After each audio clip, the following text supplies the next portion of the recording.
All right, so let's go through some practice of making sure we can identify what would be acceptable options for P and D when we're trying to do our diagonalization. So these problems are going to assume we've calculated our eigenvalues and eigenvectors correctly already. So we know we want to diagonalize a 2 by 2 matrix. And in this first problem, we have eigenvalues of 3 and 16, and their eigenvectors are 1, 1, and 1, negative 1, respectively. Now, in order for us to be able to have a P and a D matrix that would work together, we would need to make sure that whichever column is associated with 3 has an eigenvector of 1, 1 in the associated column of P, so this is in D, this is in P, and whatever column has 16 in D is the same column in P that has the eigenvector of 1, negative 1. So let's just double check that. We'll first look for 3 and 1, 1 to line up. So in this first example A, 3 is in the second column, so we expect our 1, 1 vector to be in the second column. It's not, so A will not work. All right, now let's take a look at B. For B, 3 is in the second column, and our eigenvector of 1, 1 is the second column of P, so far so good. We just need to double check as well that 16, the other eigenvalue, has its associated eigenvector in the corresponding column. So 16 is in the first column, so is the eigenvector 1, negative 1. So B is a possibility. B works. All right, let's check the next one. So we're going to start with 3. The column associated with 3 in P should have 1, 1, and it does. And then 16, it's in the second column, so 1, negative 1 should be the second column, and it is. So C also works. So it is going to be more than one of the above. And let's just double check D for good measure.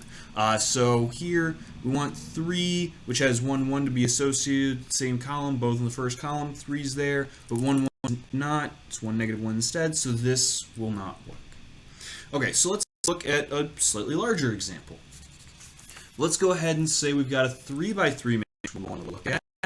And we have an eigenvalues of 3 and 16, and 3 is associated with 1, 1, 0, and 16 is associated with 0, 1, negative 1, and 1, 1, 1. So one thing this tells us is that 2 of our eigenvalues in the D matrix should be 16s, and the other eigenvalue should be 3. So when we look at these really quick, when we look at our D matrices, both A and B have 2 3's in a single 16, but because we have 2 eigenvectors associated with 16, we want 2 16's and a 3, similar to how C and D have. So A and B are immediately taken out of the running. Now we want to go ahead and verify that the columns with the 16's line up to the columns with those particular eigenvectors when we're looking at the P matrix. So we have in the first column, we should have either 0, 1, negative 1, or 1, 1, 1. And so we look and we see 1, 1, 0. Well, that's neither of these, so C is not going to work. So at that point, it's not going to be more than one of the above, but we should still verify and check. So let's talk about our 16s, so the second column and the third column. So when we're looking at the second column, if one of these is the second column of P, we're still okay. So we look, and 1, 1, 1 is the second column. So that's great. That part's fine. Since we've used 1, 1, 1, we need to make sure our other value of 16 is associated with 0, 1, negative 1. And fortunately, it is, so that works out so far. We also need to check, though, that this 3 that we have in the first column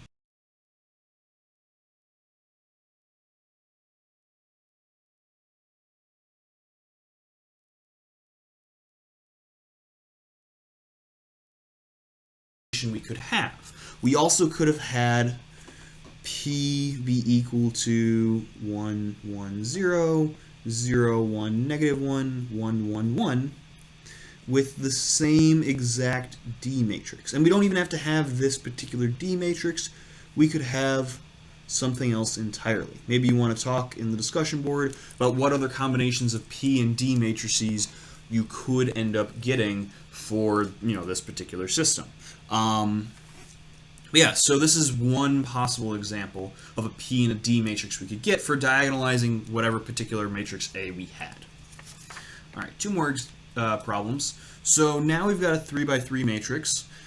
that has an eigenvalue of 3 with an associated eigenbasis of 1, 1, 0, and an eigenvalue of 16 with associated eigenbasis of 0, 1, negative 1. Now, because we only have 2 eigenvectors, but we're looking at a 3 by 3 matrix, we actually don't have enough eigenvectors to create our P matrix for the diagonalization. So we actually cannot diagonalize this matrix.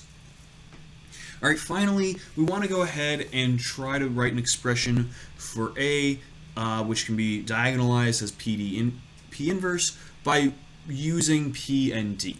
So remember, we said that A to the 8th then would be P times D times P inverse to the 8th, which will involve P times D times P inverse, P times D times P inverse, P D P inverse, that's 3, P D P inverse, that's 4, P D P inverse, that's 5, P D P inverse, that's 6, P D P inverse, that's 7, and P D P inverse, that's 8. And so again, what you'll notice is that everywhere the P inverse and the P meet, we end up with an identity matrix.